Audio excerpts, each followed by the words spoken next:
Mark 3.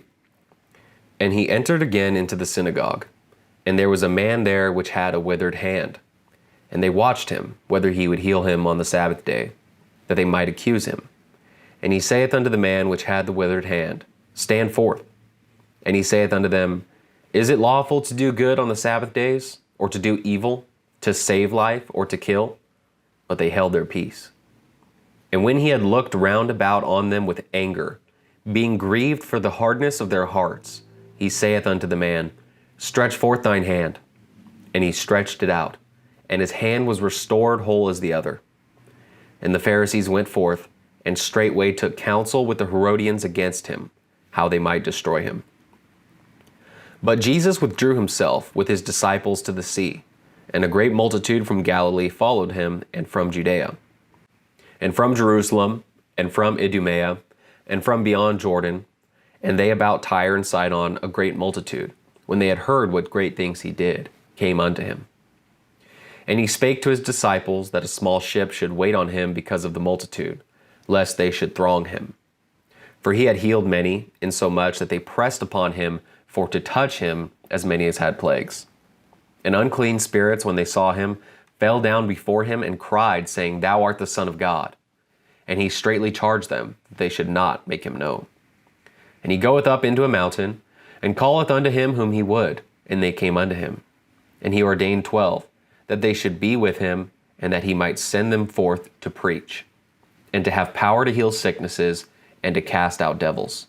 And Simon he surnamed Peter, and James the son of Zebedee, and John the brother of James, and he surnamed them Boanerges, which is the sons of thunder.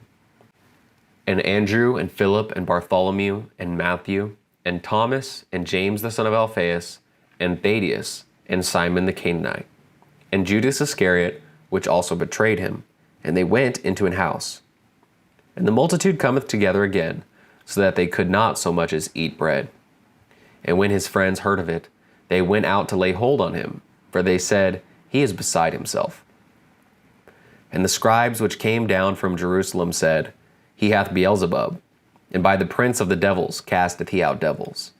And he called them unto him, and said unto them in parables, How can Satan cast out Satan? And if a kingdom be divided against itself, that kingdom cannot stand. And if a house be divided against itself, that house cannot stand.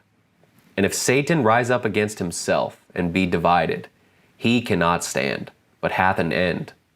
No man can enter into a strong man's house, and spoil his goods, except he will first bind the strong man, and then he will spoil his house. Verily I say unto you, all sins shall be forgiven unto the sons of men, and blasphemies, wherewith soever they shall blaspheme.